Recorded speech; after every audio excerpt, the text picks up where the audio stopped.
introduce Dr. Bill Tunmer, who is Distinguished Professor of Education Psychology at the Massey University Institute of Education. He has published over 100 journal articles, book chapters, and books on early literacy development, literacy learning difficulties, and reading intervention. Major addresses include 1998 McDonald Pew Research Seminar at Oxford University, the 1999 Hutchison Lecture in New Zealand, the 2001 Chanel Memorial Scientific Awareness Lecture in Australia, and the 2009 Cruikshank Memorial Lecture at the International Association for Research in Learning Disabilities, as well as invited scientific addresses at the NATO institutes, and he currently serves as scientific advisor to a 5-year, from 2010 to 2015, $20 million literacy research project at Harvard University, funded by the IES. In 1999, Professor Tunmer was co-winner of the International Reading Association's Dina Peterson Award for Excellence in Research. His presentation titled Reconceptualizing the Simple Way of Reading Model of Reading Difficulties. Please help me welcome Dr. Tunmer.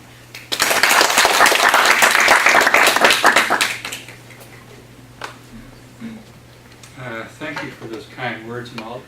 Actually, I'd like to take this opportunity to do something I've been wanting to do for a very long time, which is to publicly thank Malt for the many opportunities he's made available to me over the years, which have helped me build my academic career. He mentioned the NATO Advanced Studies Institute. He invited me to 3 of those, which were tremendous experiences where leading researchers in my area come from all over the world to different places together to talk and present papers for a period of 2 weeks, which was important for me because I live in a far corner of the world, so I can't travel as much, or when I do, I have to go a long distance. And those institutes always led to publications and prestigious edited volumes. Malt also invited me to contribute to an edited volume on dyslexia, published by the International Dyslexia Association. Then in a few years after that, Malt kindly invited me, when he was editor of Reading and Writing, to be guest editor of a special issue on reading, a special issue of Reading and Writing on reading intervention research. Do you remember that, Malt? And I must have done a decent job doing that, because he then turned around a couple of years later and invited me to work with him as associate editor of Reading and Writing, which was really a great experience. I did that for a 5-year term, and Malt was very patient in showing me the ropes of how to deal with the editing process. And then more recently, he invited me to contribute to a special issue of the Journal of Learning Disabilities on the components model of reading, and that actually has led to, I'll be discussing, one of the 2 papers I'm discussing today that appeared in that journal. And that's not necessarily an exhaustive list. His friendship and interactions over the years have been discussing this issue and that, and I'm glad we finally were able to connect up. I was able to come here and meet with a number of you this morning for discussion, so thank you all. Well, you'll notice first thing that the phenomenon of branding hasn't escaped New Zealand. We've got these silly logo things. I don't know if it's big in New Zealand, but I kind of cringe when I see that a little bit. We're required to put these distractors on our plates as part of the whole exercise. Anyway, in this presentation, I summarize key findings from 2 studies that have implications for the structure of the simple view of reading model of reading difficulties, originally developed by Phil Goff and myself a number of years ago now. The simple view of reading, or SVR model, focuses on the direct or proximal causes of individual differences in reading comprehension performance. In the first study, we investigated 3 hypotheses regarding the role of vocabulary knowledge in the development word recognition skills. I just realized that joke I made about the label on my Massey's copy on the web. I'm going to edit that. And somebody said I had to sign off on it. I'm not used to that, but anyway. The first hypothesis was that in addition to having a direct predictive relation to future reading comprehension performance, vocabulary contributes to the development of both decoding and word recognition skills. Research suggests, particularly recent research, suggests that much, if not most, of what children learning to read in an alphabetic writing system come to know about the orthography is acquired through implicit learning. As Vanesky argued, teaching phonics helps to initiate or kickstart this process, but as he put it, phonics is a means to an end, not an end itself. Or as Peter Bryant put it, learning to read and spell is certainly not a passive business where children are just learning what they are taught. On the contrary, they are actually puzzling things out for themselves. An important skill that children must acquire to discover mappings between spelling patterns and in the words and sound patterns in spoken words is phonemic awareness, as you would know. And that's the ability to detect phonemic sequences in spoken words. As the reading attempts of beginning readers with phonemic awareness and a firm understanding of the alphabetic principle become more successful, the orthographic representations of more words become established in lexical memory, or the mental lexicon, from which additional spelling sound patterns can be induced without explicit instruction. Here's an example, and this was based on some New Zealand research that found that through induction, children learn that the letter Y makes one sound in final position of two-syllable words, such as baby and happy, another sound at the beginning of words such as yes and you and yogurt, and yet another sound in open syllable words, single open syllable words, as in by and my. However, children with poorly developed vocabulary, according to this hypothesis, will have trouble identifying and assigning meanings to unknown words, especially partially decoded words, if the corresponding words are not in their listening vocabulary, which of course makes sense. But this in turn will limit the development of their decoding skills, as additional spelling sound patterns can be induced from the stored orthographic representations that have been of words that have been correctly identified. Now, if all that's correct, then according to this first hypothesis, vocabulary should actually contribute to the development of both decoding skills, knowledge of letter sound patterns, and real word recognition.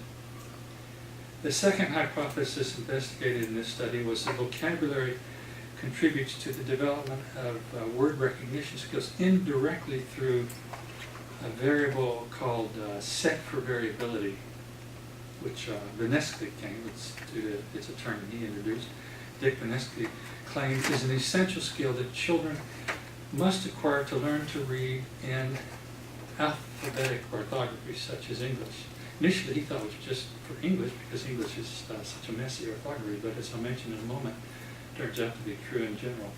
In acquiring set for variability, children learn to use their developing knowledge of spelling sound relationships to produce approximate phonological representations or partial decodings for unknown words, especially irregular words or words that contain polyphonic spelling patterns of one sound that maps on more than a spelling pattern that maps on more than one sound, such as EAR, or orthographically complex spelling patterns. The phonological representations then provide the basis for generating alternative pronunciations of target words until one is produced that matches a word in the child's lexical memory and possibly make sense in the context in which it appears if the child is reading connected text. As Vanesky put it, if what is first produced does not sound like something already known from listening, a child has to change one or more of the sound associations, most probably a vowel, and try again.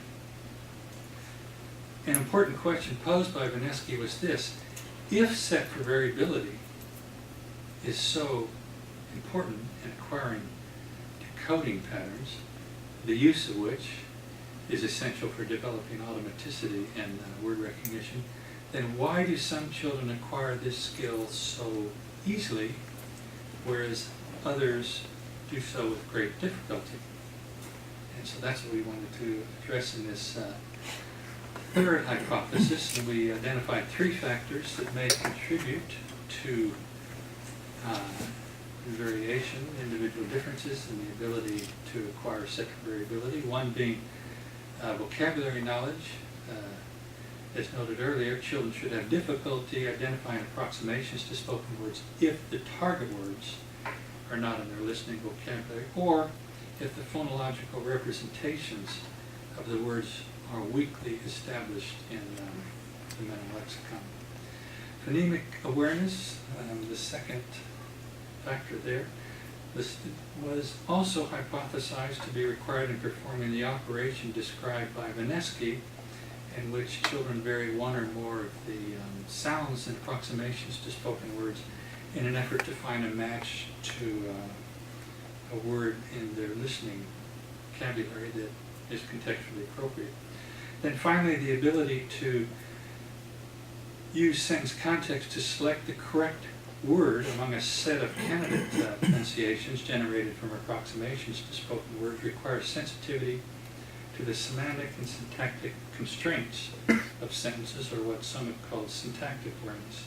So, in summary, Vanesky's theoretical analysis provided the basis for considering a possible mechanism by which vocabulary influences the development of word recognition skills.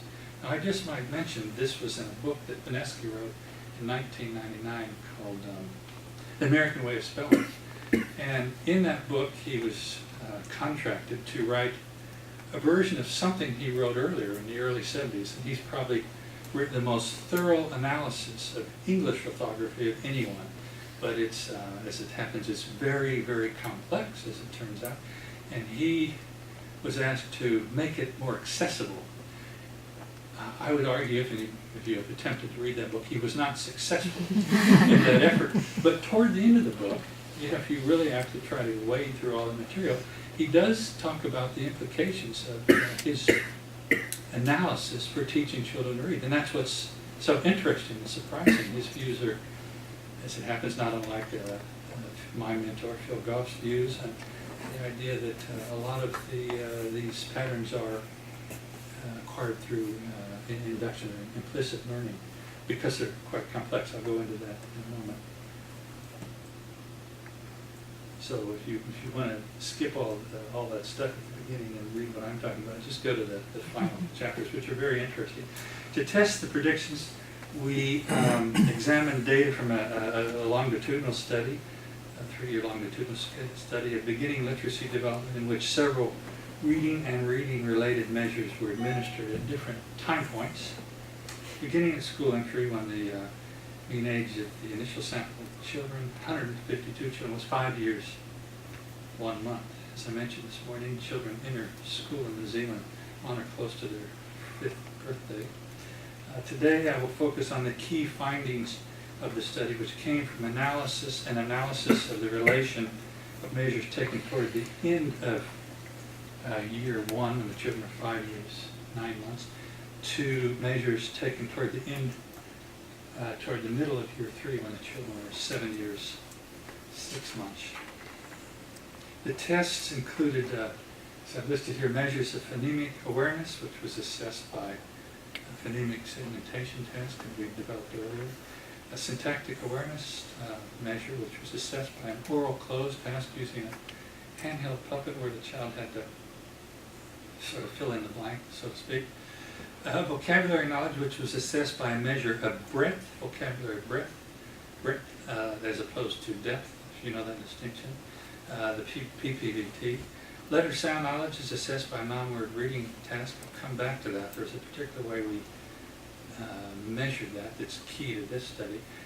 Context-free word recognition, assessed by the word reading test, which the New Zealand version of that. And then we had some exception words or irregular words, which was assessed by the use of the first 40 words of a list of 50 irregular words developed by Marilyn Adams and Huggins, with the exception of one word, I think. Reading comprehension was assessed in two ways, one by the interactive reading assessment system in year 1 by Calfrey, Bob Calfrey and colleagues, and then the test used more in our part of the world, the Neal analysis of reading ability, and that was in year 3, and then a set for variability measure, which I'll describe in more detail in a moment. Now, regarding the non-word reading test, the items were scored according to the total number of sounds the child was able to identify in a word, provided that they were all blended together. And we did it that way to discriminate between children who knew absolutely no letter sound knowledge and those that had emerging ability, enough to generate partial decoding responses. In fact, there were 30 items, and I think if you just measured it on the total number of items they got correctly, it was 1 or 2 at floor. Whereas doing it the way I just described, there could be 101 points, and the score was 30 something at this first point. So it was important. For example, if the child was presented with the non-word dut, D-U-T, and they said dat or something else like that, they'd get 2 points.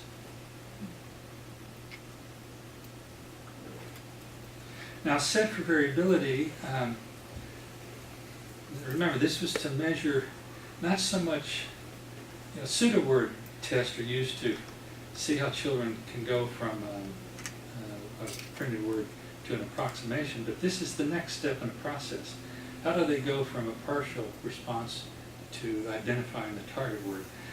Well, to do that, we operationalized this variable, or Vinesky's variable, as the ability to determine the correct pronunciations of mispronounced spoken English words derived from 3 things: the regularized pronunciations of irregularly spelled words.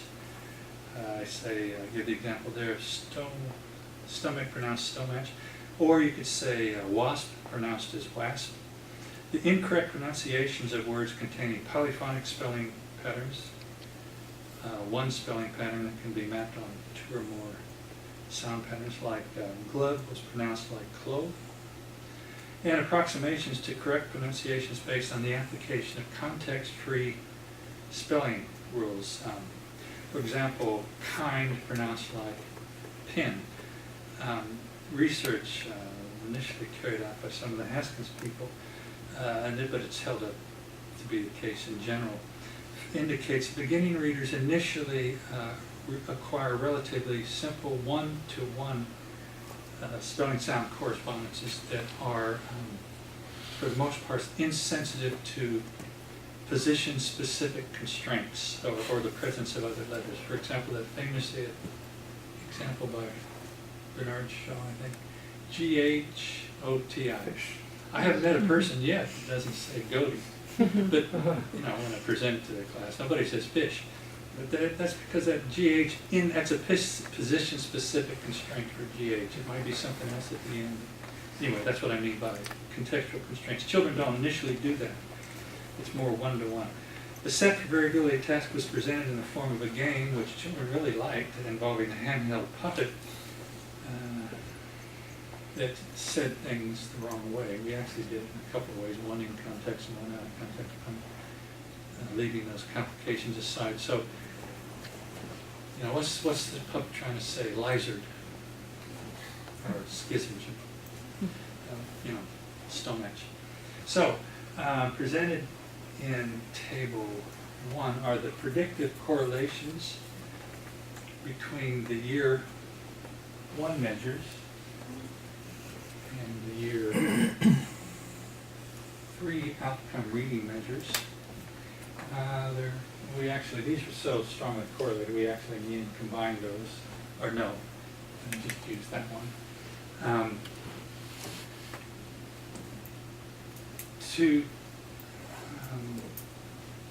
One of the things to observe of particular interest was the finding that vocabulary correlated more highly with exception word reading than non-word reading, which was a difference that was significant and predicted. Others have found it, so it's good to see that we're getting the same pattern as others. It's more likely to be useful in exception words because those by definition end up with a partial decoding response because of their irregularity. And a couple other things.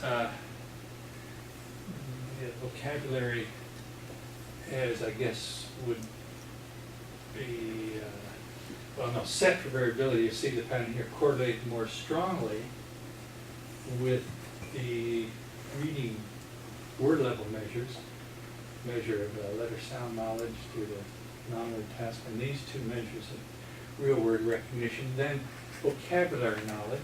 All these differences were significant. And that's consistent with the idea that perhaps vocabulary has an indirect effect through that. It doesn't show it, but it's consistent with it. So then the next step is to investigate that a bit further, which was done through hierarchical regression and path analyses, looking at relationships, the structure relationships between the year 1 and year 3 measures. Presented in table 2, this one, which continues on the next slide, are the results of three regression analyses predicting year 3 reading measures.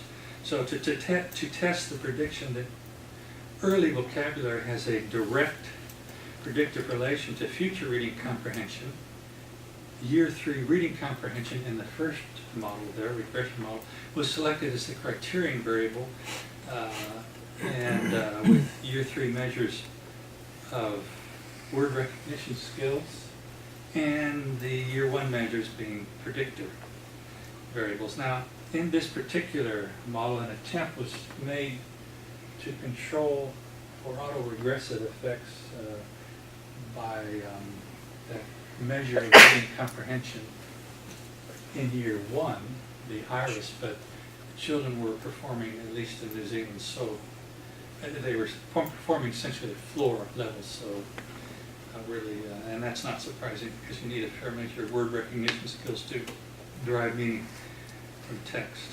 So, but we did make that attempt. Anyway, the results of that first analysis show that 3 variables independently predicted reading comprehension performance, as indicated by the beta weights to the far right, which are basically the test of whether you have any significant variance being accounted for after everything else is thrown into the regression equation. Not surprisingly, these two each made independent contributions to reading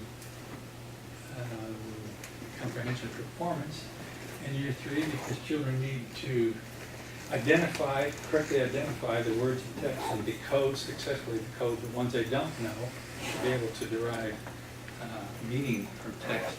But the important finding was that vocabulary knowledge at year 1, as predicted, made a very strong independent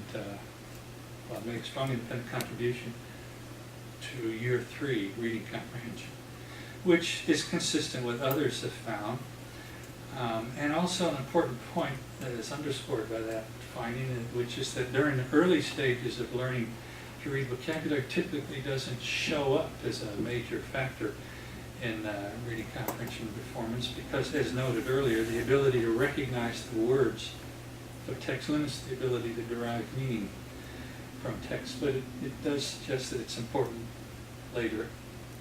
Of greater interest are the regression analyses, the next two models, predicting year 3 letter sound knowledge and context-free word recognition, both of which include year 1 controls for autoregressive effects.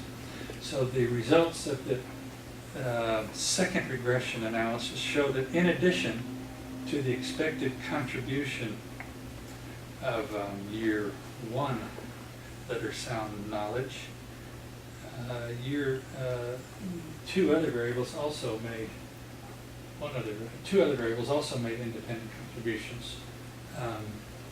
Phonemic awareness, which is typical to see this relationship, because being able to hear or being phonologically aware and being able to isolate or reflect on the different sound components of spoken words are important in mapping those to spelling patterns, corresponding spelling patterns in written words, and in other words, developing letter sound knowledge. That's been known for a long time, and 2 years down the track, it's predictive and has been one of the strongest predictors of future reading achievement.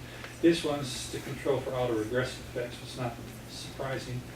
But this set for variability made an independent contribution, whereas vocabulary did not. And a similar pattern, so that supports the importance of that variable. So then in the next regression analysis,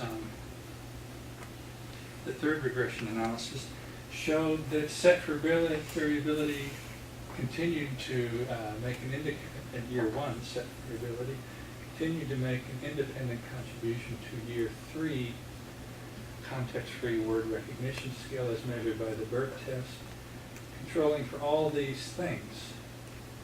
And this was the autoregressive. This is the same test in year 1. So that we would see as a strong test of that. And this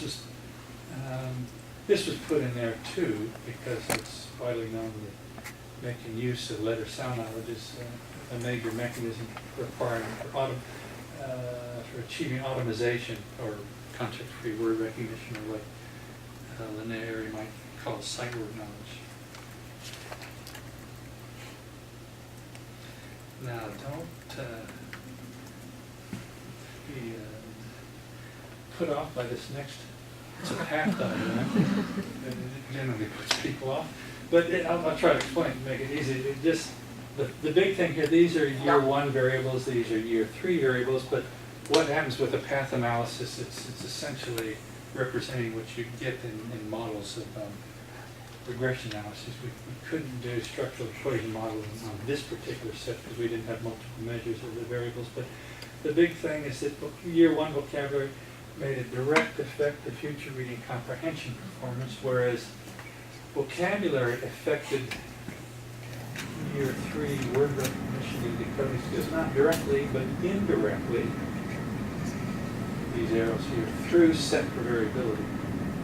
And of course, set for variability indirectly affected reading comprehension through these 2 measures, as would make sense theoretically. Controlling for autoregressive effects, that is, the measures of those abilities which at the same time, year 1. And then we also did looked at what factors seem to contribute to set for variability, and as we thought, phonemic awareness made an independent contribution to set for variability, and vocabulary also set for variability. In other words, if the child gets an approximation to a spoken word, whether or not they're able to go from there to the target word depends on whether or not the word, the target word, is in their listening vocabulary. And this was hypothesized, if you recall, to be important in performing that operation for the reasons that Massey said. You have to sometimes rotate, try different sounds for different words, for irregular words, to see if you can get something that's in your listening vocabulary, provided children appreciate that that's the nature of the orthography. Then also the concurrent correlations in year 1 showed again that phonemic awareness and set variability were the 2 variables that made independent contributions to the 2 measures of word level skills. So in conclusions, the findings of the first study suggest that vocabulary has a direct effect on reading comprehension, future reading comprehension, but indirectly influences the development of word recognition skills through set for variability. As I mentioned earlier, this was initially intended just to look at English, but it happens that somebody else was looking at this question too. At the very same time I was looking at it. Who that was? just being at the very same conference. He was presenting this. He came to my presentation. It was the Berlin conference. It was Karsten Elber and colleagues. And I got my article published one issue before he did.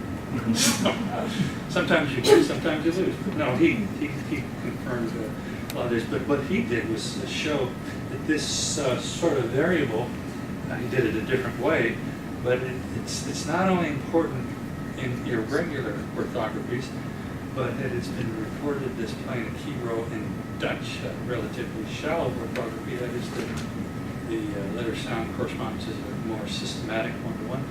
And in Danish, which is a relatively deep orthography.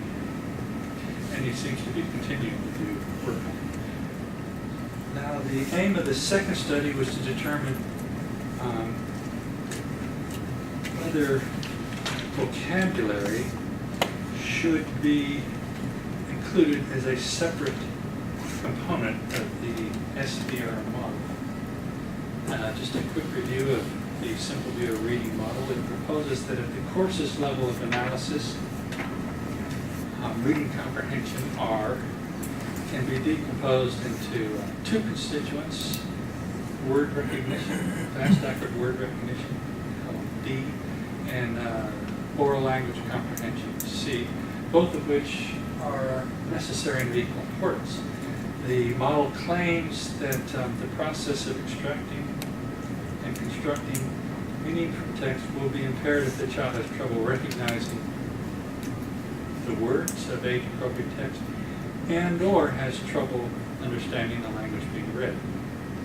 The model further assumes that during reading acquisition, the two components are largely independent of each other, because word recognition involves print-based skills acquired largely through instruction, and oral language comprehension reflects the culmination of years of oral language development. So traditionally, that's what we assume. Those two things are independent, but that's the thing that's being questioned. Anyway, in support of the separability of the two hypothesized components of the simple view of reading model, D and C, that is word recognition, oral language, or linguistic comprehension, can clearly be dissociated.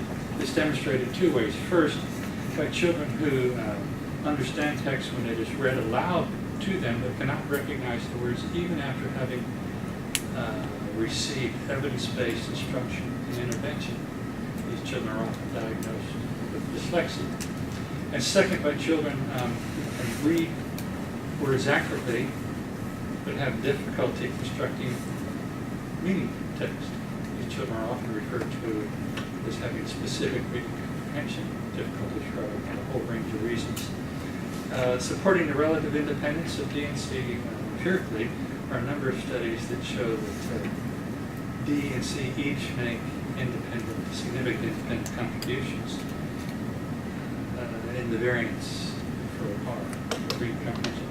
However, and this is what's come up more recently, research has further shown that the amount of shared variance between D and C increases with grade level, and that's puzzled people, but we have argued that that's the substantial amount of shared variance between D and C, just the correlation goes up with increasing grade levels, is most likely in consequence of the reciprocally facilitating relationships between reading achievement and the two constituent components of the model, word recognition and language comprehension. So you can imagine the arrows going that way and back toward, both toward reading comprehension and then back toward the two component skills, a phenomenon that's been referred to as positive get rich or Matthew effects.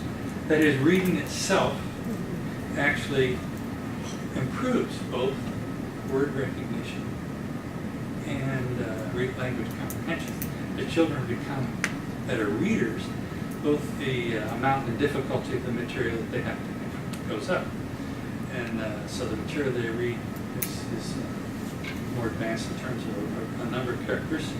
And that leads to greater practice opportunities for building fluency and inducing further letter sound corresponds through the implicit learning that I mentioned before, more complex the context dependent conditional rules, I should say, and they acquire those through implicit learning, and that improves word recognition or read. And also, as children read more, their vocabulary goes up, are more complex, sentences with more complex syntax, so that tends to be lifted. And also reading more text stories that leads to the development of more elaborate knowledge bases, schemas and so forth. So that improves C. And then of course improvements in D and C enable children to cope with more difficult materials, the whole thing bootstraps. So that's why we see over time an increasing correlation between the two major components of the model. So we wouldn't see that as challenging the independence of those two components. However, recent research on the model has examined the possibility that oral vocabulary actually constitutes an additional component of the model that is distinct from D and C. So people try to put in a third component of the model, and in particular, in an article that appeared in the Journal of Learning Disabilities, David Bracy and his colleagues at Haskell's laboratory found that vocabulary made a significant independent contribution to the variance of in R, even after controlling for the effects of C and D. And others have found that too, by the way, not just that group. So they interpreted their finding of a separate contribution of vocabulary to R as a shortcut the SBR model, because they argue, according to the model, the effects of oral vocabulary knowledge should be entirely subsumed by general language comprehension. However, and this was our counter-argument to this, it's possible that commonly used measures of oral language comprehension, such as listening comprehension, really don't adequately assess all the components of language, say, including vocabulary. So that led to the hypotheses which we investigated in the second study, which is that the contributions of D and C to the variance in the model may not be actually entirely independent, as we initially thought, as facets of C may directly contribute to the variance in R. And as suggested by the first study, an increasing amount of research indicates that oral vocabulary influences the development of word recognition skill, although in our study it would be indirectly through set, the study I just mentioned, indirectly through set variability.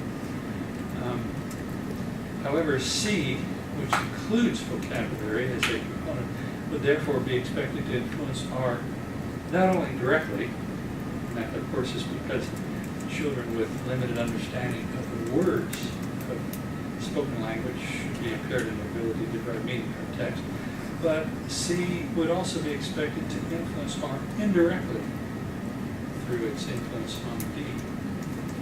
So to test those claims, we used 3 data analysis procedures to examine the structure of the simple view of reading model: a hierarchical regression analysis, exploratory factor analysis, and structural equation modeling with a sample of 122 year 3 students, 7-year-olds in New Zealand.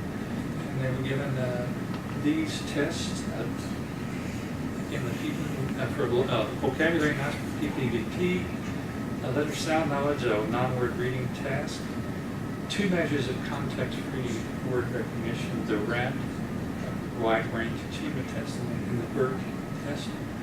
And reading comprehension and listening comprehension we used parallel forms or different forms of Neal analysis of reading based on procedures developed by Stoddard and Hume. They presented that in one of the native meetings. We got that idea a long time ago. Anyway, these are the correlations among all those variables, with the exception of age. The variables, well, that age should correlate with any variable. all the measures were significantly intercorrelated, consistent with previous research indicating that vocabulary knowledge exerts a greater influence on comprehension skills than on word recognition skills. Let's see, this way.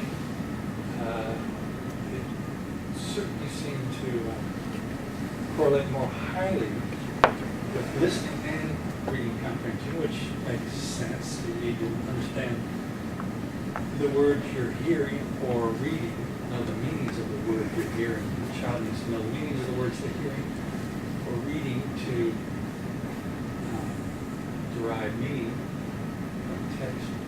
But nevertheless, even though that's a stronger connection than vocabulary to various decoding measures and word recognition, there is still a moderate correlation there. So that's consistent with this, the hypothesis.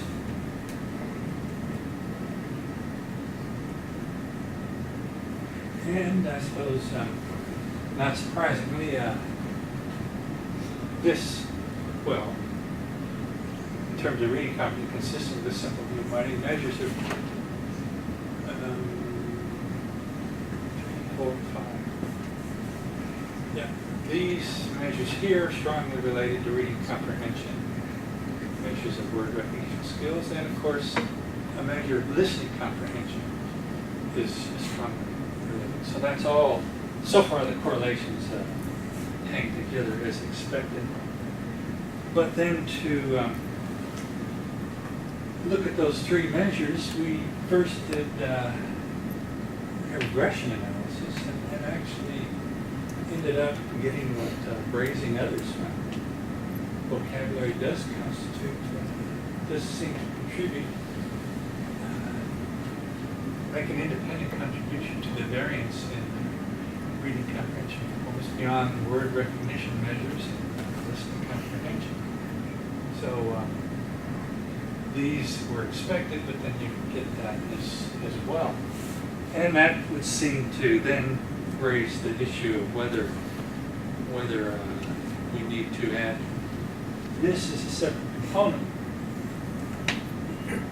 of the simple view of reading or not. And one way to look at that issue is to do a vector analysis. And, as you can see there, two factors emerge very clearly. What we call a decoding factor, with all these lining up pretty solidly, voting heavily on that factor, not so much these. And then these not voting on that, what we call the linguistic comprehension factor, but then vocabulary and listening comprehension load equally well on that factor. So while it may be, what that seems to suggest is that listening comprehension tests really are not designed to be vocabulary measures. You could try to do that and maybe get it all captured that way, but in terms of this factor analysis, it looks like it's really part of what we originally thought, a linguistic comprehension factor. And as predicted by the simple view of reading model, reading comprehension loaded well on both factors, as you would expect, because that's what the model says. These are the two big factors. And so that was a happy outcome. So in the third analytic approach, we used structural equation modeling to test two alternative models. Here we have another diagram.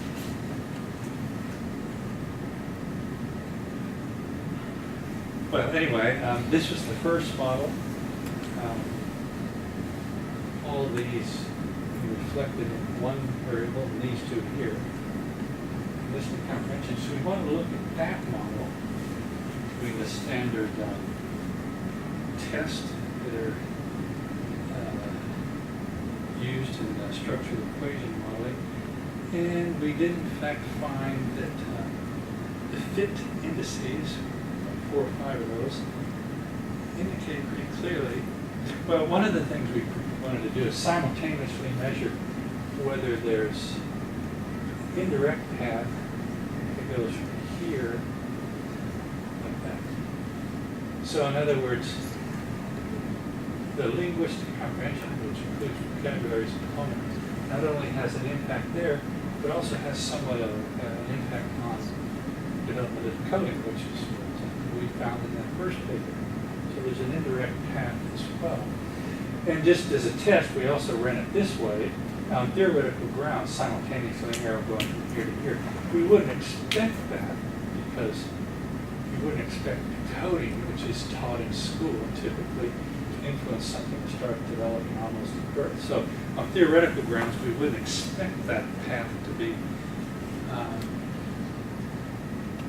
influential, and it wasn't.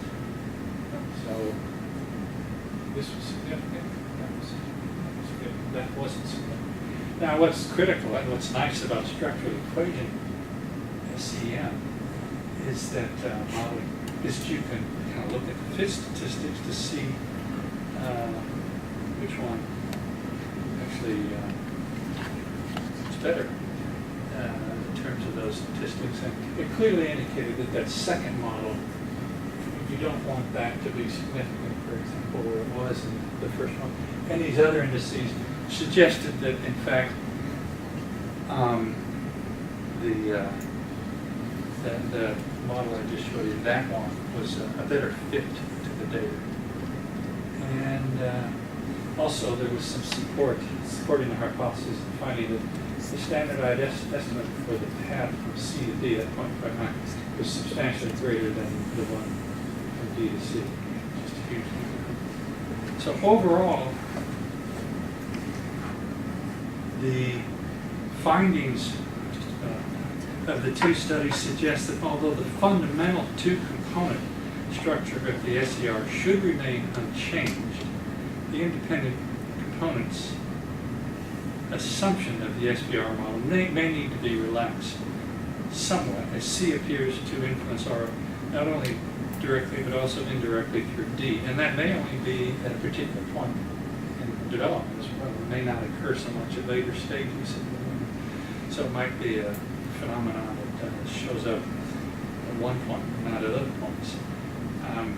So the title of the talk is probably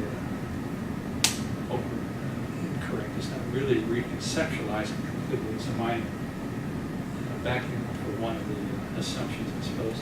Now, consistent with this is an interesting finding that Brazy and colleagues reported that we think our model provides a simpler explanation. They found, and they were very puzzled by this, that vocabulary knowledge in their study that I referred to was more strongly predictive of reading comprehension than of listening comprehension. And they were really puzzled because they were very careful, unlike some people, to use parallel forms of listening and reading comprehension. Now, if you go look at that article, to explain that, they used the triangle model, the computational model, pages and pages of that to explain that difference. We think that we have a much simpler explanation for that, which is that in addition to vocabulary, it certainly has an effect on listening comprehension because children need to understand the words that they're listening to, what they're listening to, the meanings of the words, and what they're listening to derive meaning.